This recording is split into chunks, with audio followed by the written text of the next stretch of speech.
I have two prompts for you. First, the world we live in runs on what? What would you say?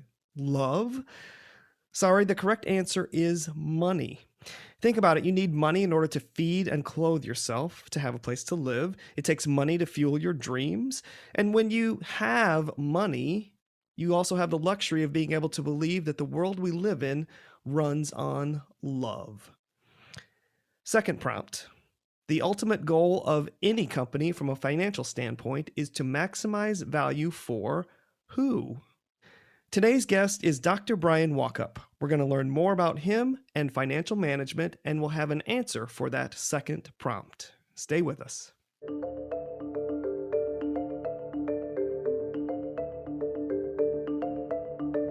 Welcome to Crummer Connections podcast series. I'm your host, JB Adams.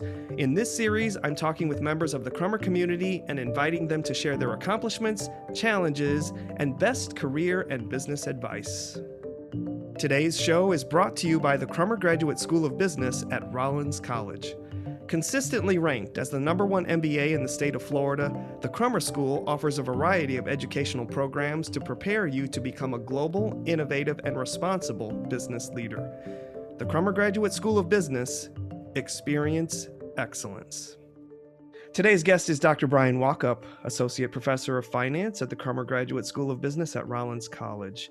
He holds a PhD in finance from the University of Florida and an MBA from the Crummer School. He teaches financial management and applied financial management, which some of you may remember as the intense financial course that had the simulation in it. I remember taking that course.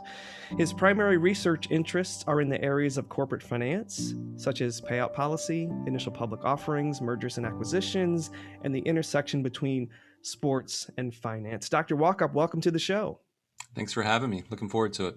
Me too. I want to start with your specialty. So finance is a topic that not everybody understands right away. So I just want you to help break it down and make it more approachable to our listeners.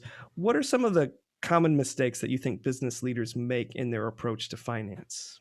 Yeah, so I think the answer to that varies pretty significantly with the size of the business, the industry they're in, a lot of different factors. But I think one of the most common things I would say that I see is not necessarily making decisions that are in the best interest of their shareholders or stakeholders. So the ultimate goal of the firm from a financial standpoint is to maximize the value of the owners or the shareholders if it's publicly traded. And so often we'll see firms make decisions that are more focused on growth and not necessarily growth that generates value, right? So there's a difference between taking on a project purely to grow revenue and to become larger and taking on a project because it generates revenue that trickles down to the bottom line and creates bottom line value for their shareholders. So I think that would be one of the most common mistakes I'd see. So let me see if I'm interpreting this correctly. The mistake would be if we're just focused on being greedy and making a lot of money for ourselves really fast versus how do we help our customers solve a problem by bringing value to them through our products and services. And if we focus on that, then the profits will just naturally follow.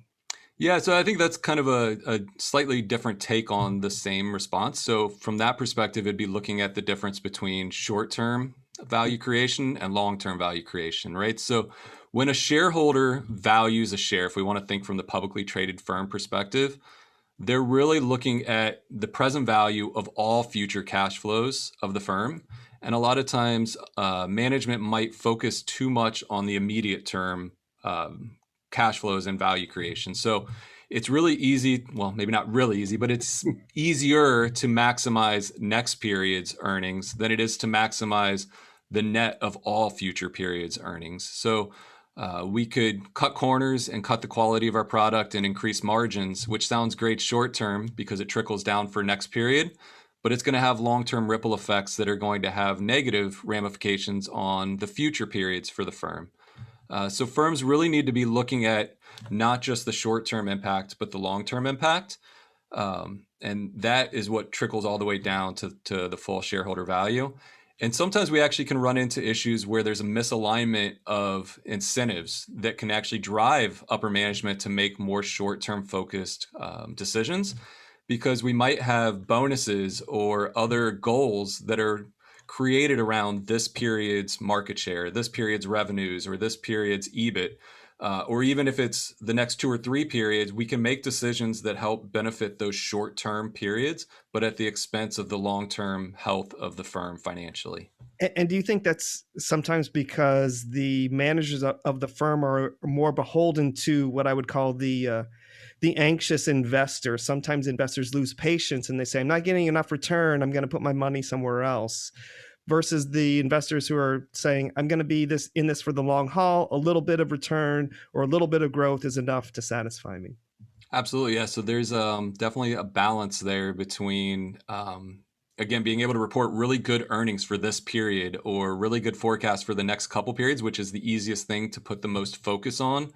Versus, I think there are a lot of investors that recognize the long-term impacts and that's really what's going to drive the full valuation of the firm. But it is a lot easier to focus on the short-term results rather than the full picture of the entire long-term timeline. Fascinating topic, and we could talk about it more. But what we're going to do right now is we're going to shift gears a little bit. This is an opportunity to get to know you a little bit better. We're going to learn about your backstory and your early business influences. So let's just start with give us an idea of where you were born and raised and what generation you identify with. Okay, so I was born and raised in Venice, Florida, which for those of you that aren't familiar with it, it's about an hour south of Tampa on the Gulf side of Florida. If you've never been, it's a beautiful place, great beaches, but very much a retirement community. So I think outside of the Villages, which is a city based fully around a retirement community, I believe Venice has the oldest average population. It's a kind of a sleepy town where they roll the streets up about 9 o'clock for most people, but a great place to grow up. I loved being raised there, and I would say that I am a part of the millennial generation, but the very early stages of the millennials. So I think if you look, generally it is either 1980 or 1981 is considered the start of the millennials, and I was born in 1982. Okay. But I've seen some articles, and I would tend to agree that the millennials, to some degree, need to be split into maybe 2 subsections. Because those of us that were born on the early side of the millennial generation, technology was very different. So computers were starting to become more prevalent in homes, but we had dial-up through AOL, and I still remember the screeching noise and the slow downloads and everything else. And then as we were getting into our college age was when smartphones and things were becoming more prevalent. And so I think we had childhoods that were less technologically driven. I had a PlayStation and everything else, but we didn't have information quite at the ready the way the later stages of the millennials did. And so I think there's a break between the two groups just based on how technology helped impact their childhood. It changes very quickly. So let's talk about some early business influences. You had some sort of business role models of a sort. Absolutely. So I come from a very entrepreneurial family. So my grandfather actually started out in construction, and after moving to Florida, he quickly realized that there was shortages of porta potties available for construction sites. And so as a good entrepreneurial mind does, when they recognize a need in the market and something that can be filled, he started a porta potty business called Little John. And so they provided outdoor portable restrooms for construction sites and other needs, and started out small and grew it into a very large company that I believe at the end of the day was bought out by Waste Management. And then my father kind of took the reins as an entrepreneur as well. And so through the porta potty business, at one point they determined that it was actually ideal to start building the porta potties themselves rather than buying them externally, which got my dad into the fiberglass business. And so my dad was very helpful with my grandfather in starting to build the porta potties. And after my grandfather sold the business, he started a fiberglass business where he would make outdoor patio furniture. A lot of Floridians obviously have or at least used to have fiberglass patio furniture. And growing up in a coastal town in Florida, I believe it was one of his classmates from high school, began what's called Zap skimboards. So skimboarding is similar to surfing, but more along the coast with a smaller board. And so as Zap skimboards was in its infancy, they had my dad create some of their original fiberglass skimboards. And then over time, he transitioned to owning a automotive and boat battery business. So providing car batteries and boat batteries for those in the Venice community. And then after selling off both of those businesses, he started a charter bus company. So again, kind of filling a need. So my family's hobby is antique cars, and Oh, my dad had I believe it was a 1950s fire truck that had been converted into a multiple passenger bus in the back, and he would do tours around Venice, especially during the holidays, to look at Christmas lights. And people kept saying, we really have a need for bus rentals and not just old antique buses, for youth groups and high school trips and things of that around the Venice community. And so he started a charter bus business that he grew up into a very nice, respectable company in the Venice area. And my brother recently took it over and is keeping that in the family as well. So I now have a strong entrepreneurial background. tell me what you learned by watching entrepreneurs. So I want to sort of express an assumption. Your dad was an entrepreneur, your grandfather was an entrepreneur. Did they put you to work? Did you have a job on the weekends or in the evenings helping out, or did you just watch? I did, yeah. So I remember hating it, but especially with the charter bus business, they would come back dirty, and a lot of times trips would come back late at night, and so we would go down to the warehouse area where the buses were stored overnight, and we would be down in the buses cleaning out trash out on the outside of the buses, basically giving them a car wash, getting them ready for early trips the next morning. And even at a younger age with the battery business, I remember spending days at the shop with my dad. At one point, he had a space in the back that was rented out to someone who sold bow and arrows and archery equipment. And I remember going through a phase where I got interested in archery, and so the owner of that business put me to work cleaning his portion of the shop as a way to be able to compensate me to buy my first bow and arrow.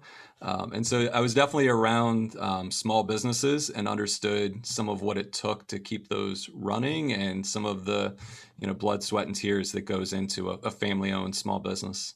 Yeah, well, I think it's good to put kids to work. What were some of the lessons that you learned by watching these entrepreneurs? So, kind of going back to what we were talking about earlier, I think one of the big things is just you need to be able to fill a need within the community that your business is going to be, right? So, especially if you're starting up as a small local business, there needs to be a need for that product or service in the community. And I think that was something I wasn't around when my grandfather started the porta potty business, but I'm sure he didn't grow up dreaming of porta potties, but he saw a need and he knew he could fill it, and successfully. Same thing with my father. All three businesses my dad started, in each case, there was a need that he recognized, and he took the risk. And there is a definite risk involved with being an entrepreneur and starting your own company. And so I saw that risk-taking willingness and the ability to be confident in the need that you're going to fill in the community. And then once you recognize that and you take the initiative to start it, I think you have to be willing to put in the work. So it's not easy. You need to be willing to work long hours, to recognize that there's going to be some ups and downs of especially the early stages of the business.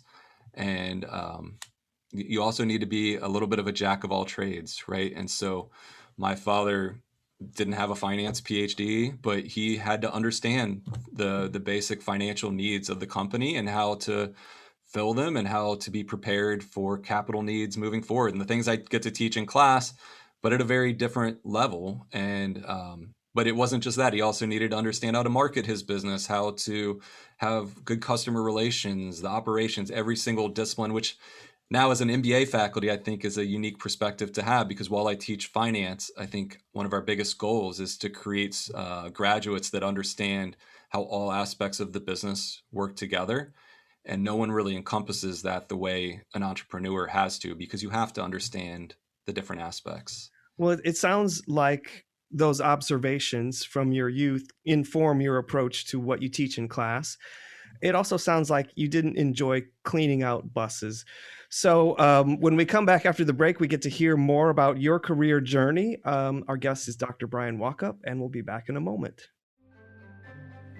Hey listeners, this is Clara Mount, host of VMG's original series, Replay.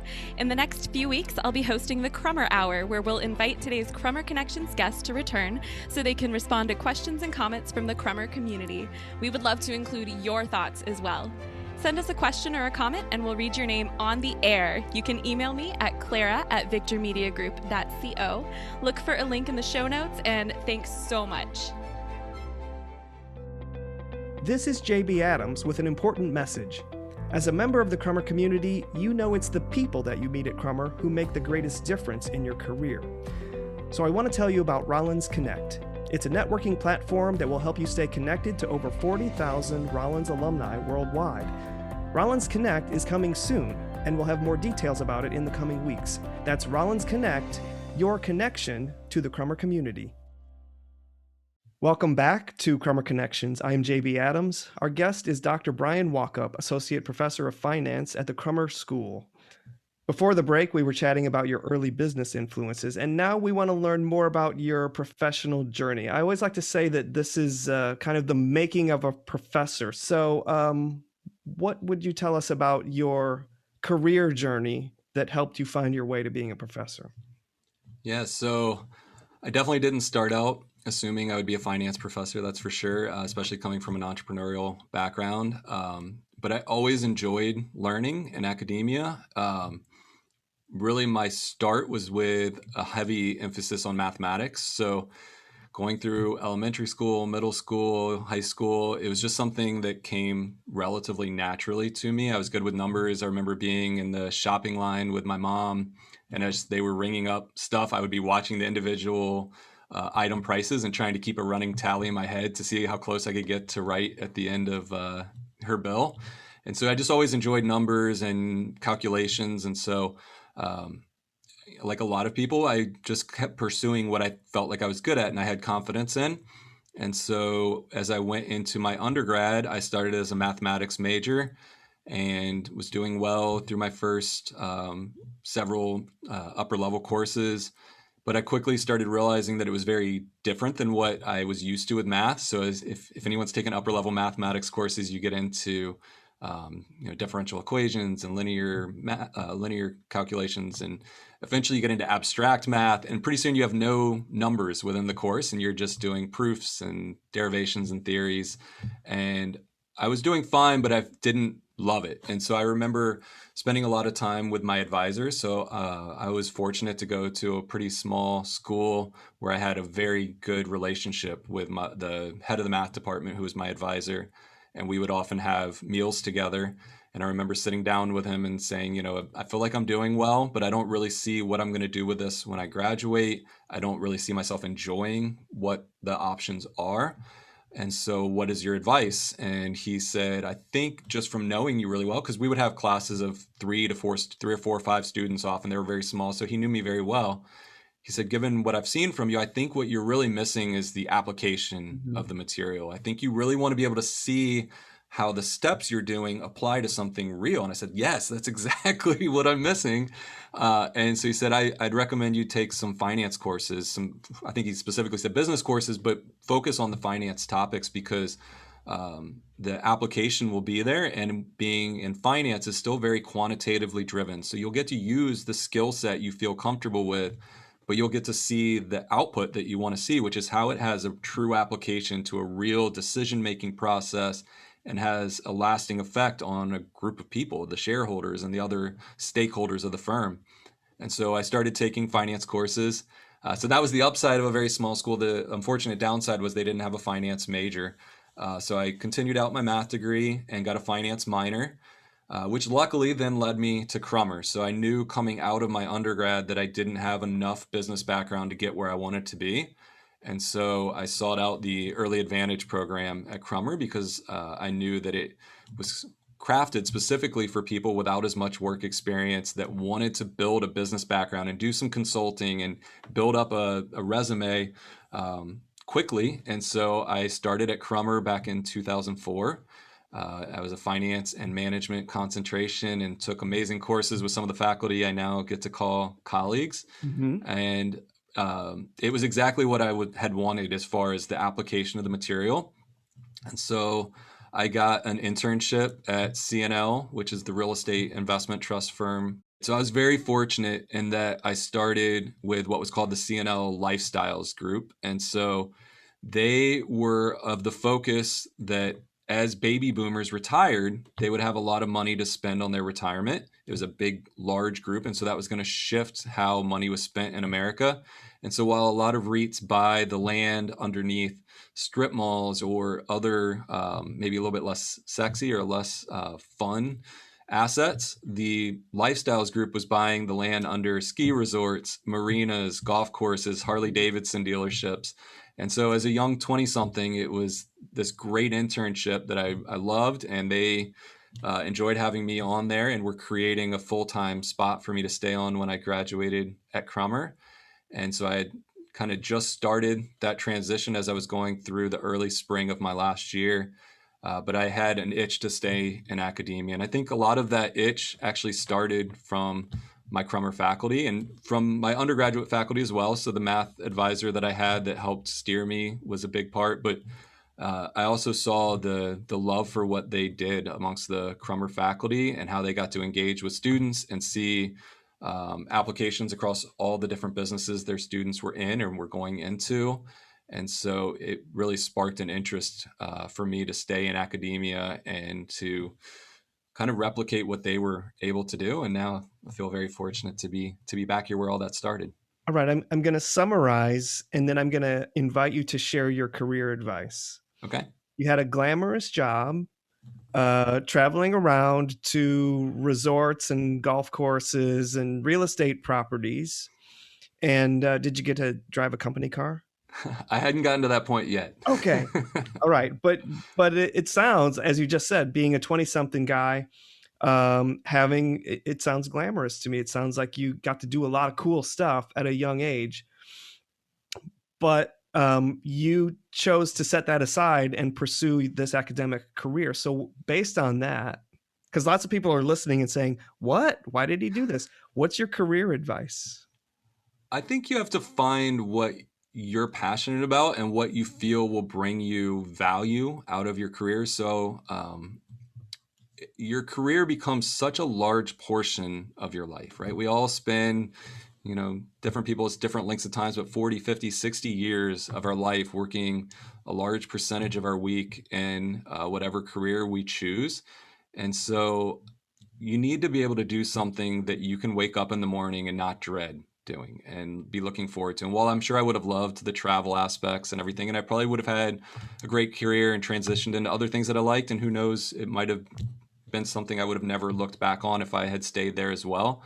I can say with certainty that I'll never regret my decision to go into academia, because I wake up every morning and I don't dread going to work. In fact, I generally look forward to it. I love my interactions with students.